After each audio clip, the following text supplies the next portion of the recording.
Hello everyone, সবাই কেমন আছো? আশা করছি সবাই বৃষ্টিতে ভালো আছো।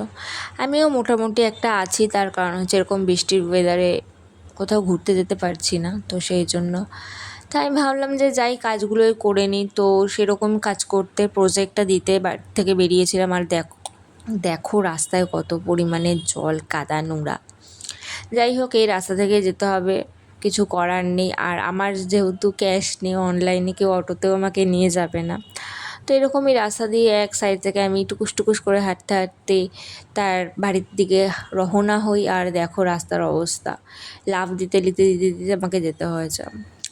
তো এরকম কার বাড়ির সামনে এরকম রাস্তা আছে অবশ্যই কিন্তু আমাকে কমেন্টে জানাবে, হ্যাঁ, নাকি আমার বাড়ির সামনে একমাত্র এরকম রাস্তা রয়েছে। তো তারপরে আমি একটা ভালো রাস্তায় ঢুকেছি। এখানে না তো আছে গাড়ি ঘোড়া, না তো আছে মানে জল কাদা। এই রাস্তাটা বেশ ভালো ছিল।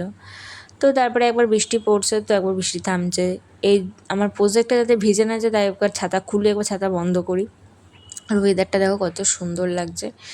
দেখেই আমার মনে হচ্ছে যে ঘুমিয়ে পড়ি, আর কোনো কাজ বাজ করতে ইচ্ছা করছে না।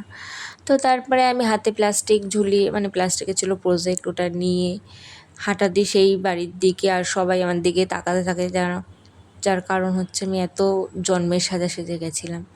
তো যাই হোক, প্রজেক্ট দিয়ে এবার বাড়ির দিকে রওনা হই। মাঝখানে ভিডিও করা হয়নি, কারণ আমার একটাই ফোন, দুটো ফোন নেই। তো সেই ক্লায়েন্টের বাড়িতে আমি প্রজেক্টটা দিয়ে বাড়ির দিকে রওনা হই। আর দেখো ওখানে একজনের বাড়িতে কত সুন্দর শিব আর পার্বতী মায়ের মূর্তি রয়েছে। আমার তো ভীষণ ভালো লাগছিলো দেখতে। মায়ের মুখটা আর বাবার মুখটা খুবই সুন্দর। তো এবারে আবার বৃষ্টি থেমে যাওয়ায় আমি ছাতা বন্ধ করি, কারণ আমি সারাটা রাস্তা এটাই করে গেছি। আমি ছাতা বন্ধ করেছি, খুলেছি, বন্ধ করেছি, খুলেছি, এটাই করে গেছি। তো মাঝখানে আমার একটা কল আসে যে অর্ডার দেয় আমার বোন আবার সুইগি, জোম্যাটো এইসবে অর্ডার দেয় না, ও দিদিকে অর্ডার দেয় যে বিরিয়ানি নিয়ে। তো সেটা নিয়ে এখন বাড়ি চললাম।